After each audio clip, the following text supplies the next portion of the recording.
পড়বে নাগরিক সেবায়। 2012 সালে যাত্রা শুরুর পর থেকেই ঢিমে তালে চলছে রংপুর সিটি কর্পোরেশন। প্রতি বছরের বাজেটে তেমন বরাদ্দ না মেলায় কর্মকর্তা কর্মচারীদের বেতন থেকে শুরু করে নগর উন্নয়নের জন্য নির্ভর করতে হয় রাজস্ব আদায়ের উপরে। তবে চলতি অর্থবছরের 2 মাস বাকি থাকলেও এখন পর্যন্ত রাজস্ব আদায়ের লক্ষ্যমাত্রা অর্জনে অনেকটা পিছিয়ে রয়েছে সিটি কর্তৃপক্ষ।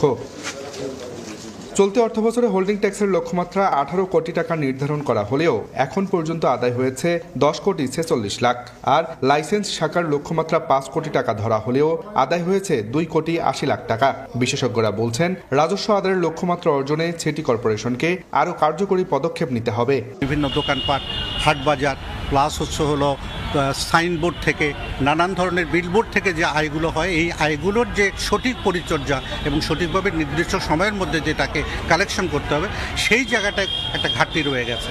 তবে নগর কর্তৃপক্ষ বলছে, লক্ষ্যমাত্রা অর্জনের নিয়মিত মনিটরিং এর পাশাপাশি আইনগত ব্যবস্থা গ্রহণে কঠোর হচ্ছে সিটি কর্পোরেশন। হোল্ডিং ট্যাক্স আদায়ের জন্য 7টি টিম করেছি।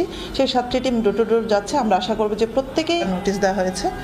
নোটিশের পরেও যারা আসছেন না, তখন আমাদের পরবর্তী ধাপগুলো আইনগতভাবে অনুসরণ করতে হবে। কর্তৃপক্ষের তথ্যমতে রংপুর সিটি কর্পোরেশনের 4টি শাখার মাধ্যমে কর আদায় করা হয়।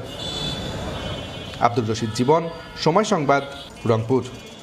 ওষুধ সংকট দেখা দিয়েছে ঠাকুরগাঁওয়ের কমিউনিটি ক্লিনিকগুলোতে। সংশ্লিষ্টরা বলছেন, আগে